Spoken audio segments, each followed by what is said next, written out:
So I was originally going to do a day one first impressions on this game, but after finishing the script, I decided that maybe I should give this game a chance to iron out some of the kinks, and definitely not because I was being lazy and forgot to record. If you don't know what I'm talking about, a new game hit the blog called Eternal Battlegrounds, and it's not doing so hot right now. Before I start the video, I want you guys to comment down your thoughts on the game if you played it. It could be a good thing, it could be a bad thing, it could be an essay, or it could be telling me to kill myself. I just want some discussion around the game because I'm curious about your thoughts. Okay, intro over, time to do whatever YouTubers do. I don't know, I don't have a transition.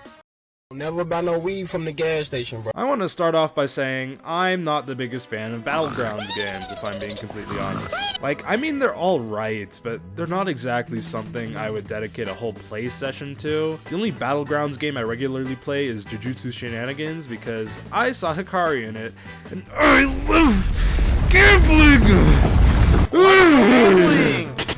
Aw, dang it. Aw, dang it. Aw, dang it. However, I'm willing to have an open mind in order to talk about Eternal Battlegrounds. Eternal Battlegrounds, or EBG, is a game made by Uzi, John Your Bizarre Adventure himself. A while back, he announced the game the same day a Universal Time got that one update that turned it into a crappy RPG. So yeah, Roblox and JoJo fans were suffering that day. The announcement got a lot of backlash, but if I'm being honest, it's not as much backlash as I would have expected. The main criticism on the reveal was that Uzuki said that YBA updates wouldn't be affected by the development of the new game. First of all, who does Uzu think he's fooling? Second of all, if you want to move on from YBA, just say that you're moving on.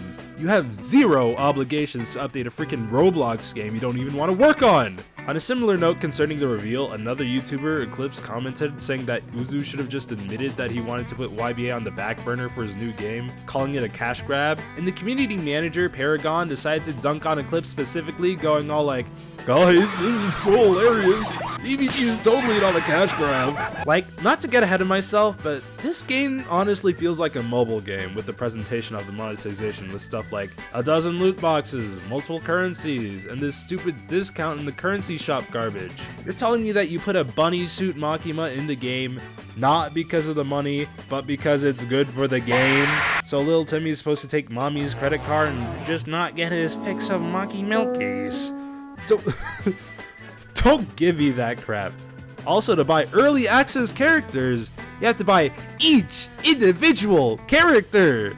By the way, the price was higher when I first played because Uzuki reduced the price per character but didn't officially update the game yet. I'm not upset with y'all because I know you're mentally ill, which is why one day I'm going to open up a hospital. This, by the way, isn't a Game Pass like other games. Paragon also said that Eclipse would like this game when it came out, but he didn't even play it! So, another comment, Paragon L.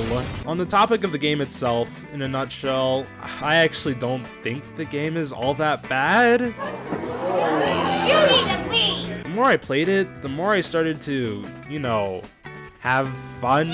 Now, don't get me wrong, I don't think the game is great, but it's not completely irredeemable because there is some stuff that needs fixing. First and foremost, this plays nothing like games like The Strongest Battlegrounds or Jujutsu Shenanigans. They said that this game plays more like Deep Woken. Now, I don't really play Deep Woken, so you guys will have to confirm or deny that statement in the comments. M1s don't really chain that well compared to other games, and you can parry attacks by perfectly timing the block button when an attack hits. I'm just gonna say it. The parry is absolutely useless. Like, you put in your description that this is a parry-based fighting game despite the fact that in most situations, parrying is meaningless because there is so little stun from the parry that the enemy is active before you can get a single move out. I kid you not. Oftentimes, the enemy will just parry your parry. I have had multiple times where me and an opponent have chain parries because they are just that awful. The only times where you do want to parry is for unblockable attacks, but that doesn't even make it useful because it's not like the enemy is getting punished for getting parried. It's either they throw out the unblockable attack and get free damage, or they get parried and then it's like, Ah, shucks. I guess I just gotta wait a few seconds to try again. like, the point of parrying an unblockable attack in a fighting game is that it's high risk, high reward. It's good if you hit them, but if you're parried, you're open to be punished. Every time I try to play the game as intended, I just end up losing because parrying gets you nowhere. The optimal strategy is just to throw out all your moves when they're off cooldown because what are they gonna do, parry it? It's great to see that Uzu has learned nothing from YBA. Speaking of YBA, how do you mess up a combat system like this? You literally made a combat system that worked just fine before back in YBA's prime. You had a balance of moves that could be parried, moves that could be blocked, but not parried, unblockable moves that can be parried, moves with super armor and moves without, so on and so forth. It's actually crazy to see Uzu's design philosophy regress like this. The last thing I want to mention about combat is something that holds true for basically every Battlegrounds game ever, and that's the fact that Awakenings are just God mode on a meter!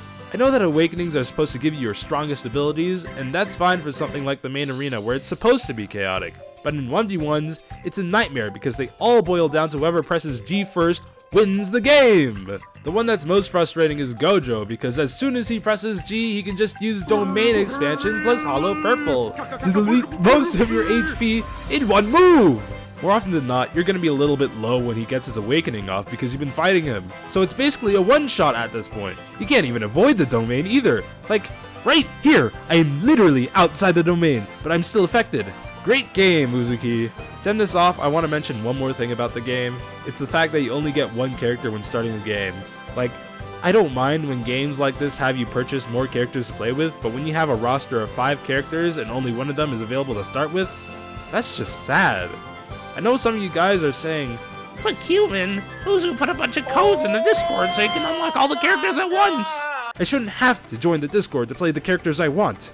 If some random guy played this game and saw that they had to pay money for all the characters, their first instinct isn't, I gotta join the Discord for the codes.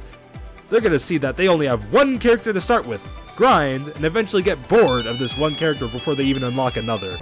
Okay, literally as I was writing this, Uzuki just updated the game to make Luffy free. So, keep up the good work, I guess? So yeah, those are my thoughts on the game after a few days. I hope this game gets better because it's not like I want to play a bad game. I think Uzuki can change his game for the better. Actually, wait, this is Uzuki we're talking about. He's probably just gonna make more Maki Milky skins and break in that door!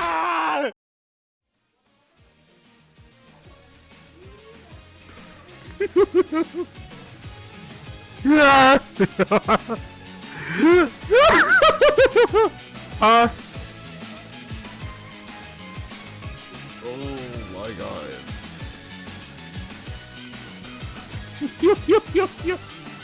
Hey!